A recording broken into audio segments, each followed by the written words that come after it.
Okay, we made it live from my mother's basement. We are we're good to go, I think. Yeah. How you doing, everybody? Hopefully you guys come to the hopefully there's not too much cussing in the last one where I'm like, what the hell is going on? With the with the live stream, but it seems to be going steady now. I think the YouTube gods. What's up, Brandon? How you doing? The YouTube gods have blessed me, yes. Let it be known that the tomatoes must be shown.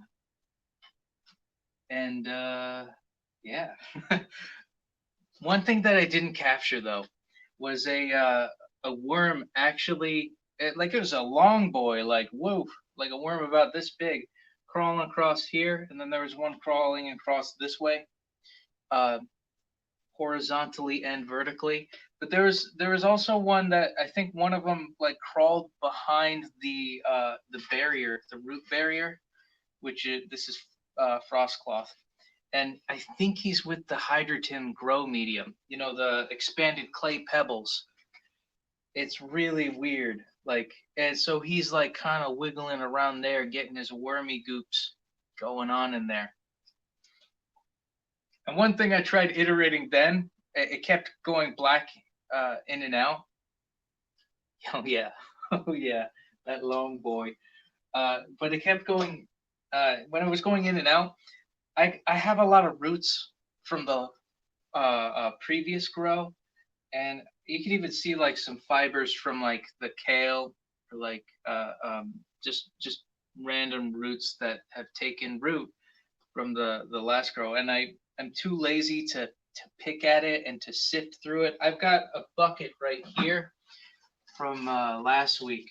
It's all full of it's all full of plant fibers and roots and all that good stuff to be composted. And I figured, better yet, why not like kill two birds with one stone and have the worms have a little snack because they prevent root rot. That's a fun fact. And also, you get the worm castings from it too. And that's pretty fancy if you ask me.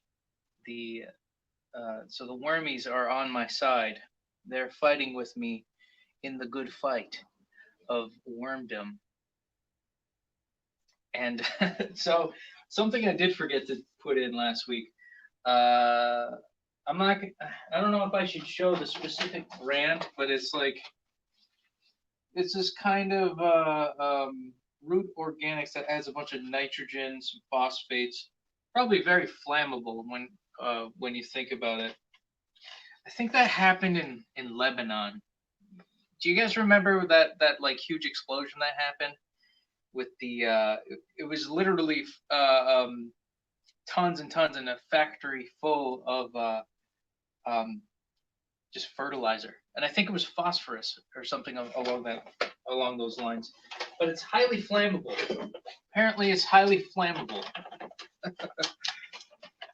Oh man, and I'm gonna add some of this good stuff. It's very smelly. And I think this is kind of like a modern version of what the Native Americans did, where they used to put fish in their crops in order to have good yield. I'm gonna put this lot with these long boys. The word of the day, long boy. There we go. Yeah, putting some of that on there, some dustins. Don't put it on your wormies though. You gotta keep your wormy wet. gotta gotta keep your wormy nice and lubricated for the funk. I just cracked myself up. I forgot what we were talking about last week. We were talking about like Dungeons and Dragons and orcs, and how it's ridiculous how everybody got hypersensitive with orcs, wizards at the coast, and all that stuff. I also learned somewhere that apparently uh, this one guy who joined a cult that centered around Dungeons and Dragons, he was involved in like 142 assisted abortions in this like satanic cult that all came from like, oh yeah, it's my buddy from we used to play Dungeons and Dragons together. Like basically a group who also play Dungeons and Dragons have this weird cult that specializes in apparent abortions. Pretty weird stuff you don't really see on YouTube anymore because that's fake, I guess. I suppose. Wet long boys. I remember you, Snow Miser 15. You got me a lot of views with that request. With Snow Miser, I'm glad I did that transcription for that one song. I love that song. Like I didn't know that even existed before you, man. Snow, like how's it go?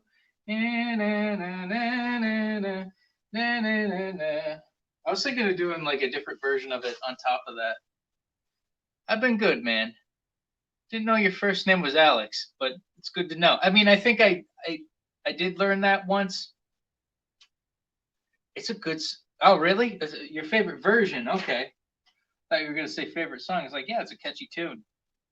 Underappreciated. It was an underappreciated like because when I think of that claymation, I think or stop motion animation, I usually think of Frosty the Snowman or Rudolph the Red-Nosed Reindeer. I didn't know about that other one that was still produced by the same guys that did those two. You know what I'm talking about with the Christmas specials. That was American culture, man. Those were the days. It's a good. I'm glad you enjoy it. I worked really hard on that, and I wanted to make it special. Yes, a year without Santa Claus. Thank you. Yeah, I mean, especially now with all the crap that they have going on. Like just the amount of pandering we do to other countries. I won't name any country in specific, but the amount of pandering that Hollywood does now towards not us, regular American citizens, becoming more of like a global platform. And I understand, from a business perspective, you want to have that competitive edge. You want to make sure you don't limit your market, but when you spread it too thin, that you lose the characterization and it becomes a general positive thing for everybody. Like looking at Mickey Mouse, I call it I don't want to mention the mascot's name, but when you think about him and you think about Mortimer, I'll call him Mortimer. He started off having some character and some humanistic flaws, and eventually he became like the spokesperson for the company. It's the same thing with Pikachu, where like if you watch the Indigo League, and I'm a huge Pokemon fan, by the way, if I haven't said in the last stream, I'm a huge Pokemon fan, and you watch the Indigo League, he's very much like he's sassy. He's very sassy. He gives Ash the like. He doesn't give him the time of day the first couple of seasons or the first couple of episodes, and something humbles him. Like the whole Spiro and Firo experience. But then for some reason, like you get into the Johto League, even as early as the Johto League, Pikachu ends up neutralizing and becomes less of a sassafras, and it makes me sad. It makes me sad to see that Pikachu lost his edge, but I get it. He's got to keep up with the people. But my point is, my point is, out of all of that, uh, um, when it gets too commercialized, when it gets too like big wiggy, you get corporate interests involved. You don't want your main character, your main mascot, being too humanistic to the point where there are too many flaws. I suppose is the conclusion to that sentiment. You see what you said? That's good. I, the thing about Pokemon, the you notice the Pokemon movies specifically, and you'll know. And I'm gonna add a different thing while I talk, so I don't. I gotta find it. There's another goodie in my goodie bag. Just something that adds some good micronutrients. Oh crap! Knocked over a bucket. This is going smoothly. Great. As I fumble and, but I want to. I don't. Let me explain it first before I get into it, because you know, partially about gardening, partially about me ranting at you people.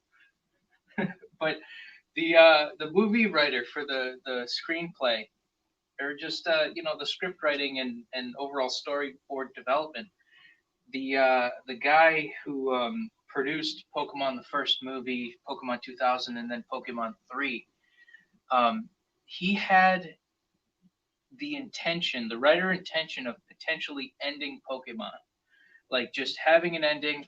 Ash gets married to Misty. That was in the end credits of Pokemon the first movie. And then maybe starting a new generation or something along that nature. Um, and he's very depressed. He had a lot of an existential crisis that led him to hard drugs and alcohol. And honestly, like despite his fatal flaws, those were like the best Pokemon movies. You see any new Pokemon movies? They're getting better. They're getting kind of Miyazaki-y. That's kind of cool. Studio Ghibli type of artistic Japanese animation that isn't over sexualized, which is really good in that sense. We need more of that type of art form where it's just neutral, E for everyone, type of an adventurous type of vastness, you know looking at an open field with wonder, castle in the sky type of goodness. Glad Pokemon's doing that now, but you go into like the middle generations, like maybe even as early as Jirachi Wishmaker till like maybe even the end of X and Y.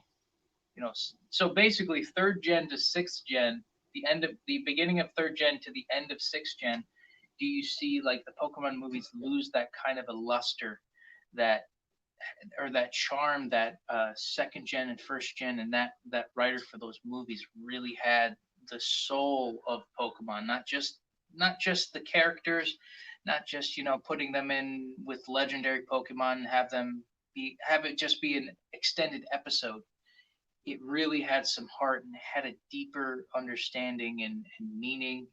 And the legendary birds meant a lot more than it does now. Now we have Galarian variants of Articuno, Zapdos, and Moltres.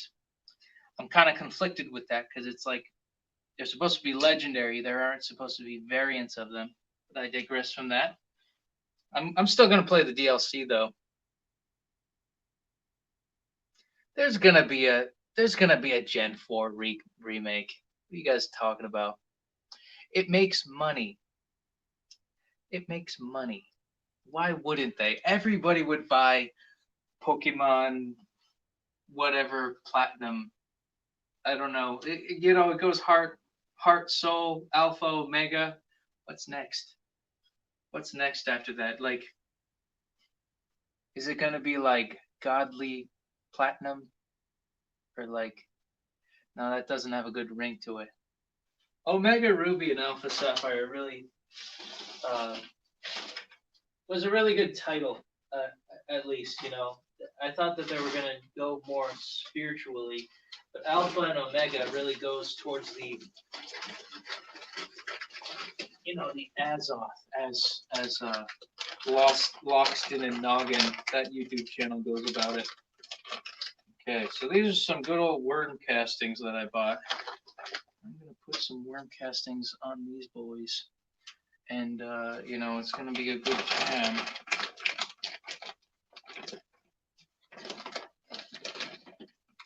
See, if I were a trainer, what Pokemon would I use? It would probably be a grass type. I'd probably be a grass type gym leader at this point, if I were to be a gym leader. You know, it'd be cool to have like a Pokemon as like a little buddy helper. It's just like, oh, here, Charmander, warm my legs because it's cold as shit outside. A little pet, you know, if animals just had like superpowers, what would your animal what would your animal's superpower be? You know, like I know my dog, her superpower is sleeping.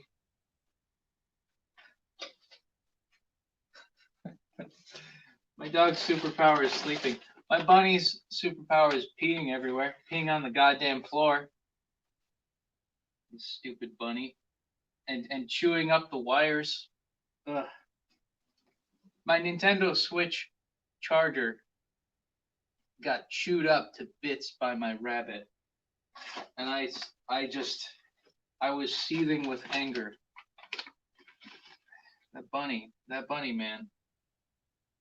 So one thing that I'm noticing with this grow is like obviously you could see right here, you know, you got that cluster of tomato, you know, that those and it's still in its primitive stages, so you could technically replant them somewhere else in the garden, you know, like thinning and replanting. But you could tell it's like, oh, okay, this is like maybe where the shape of a tomato would be in that instance.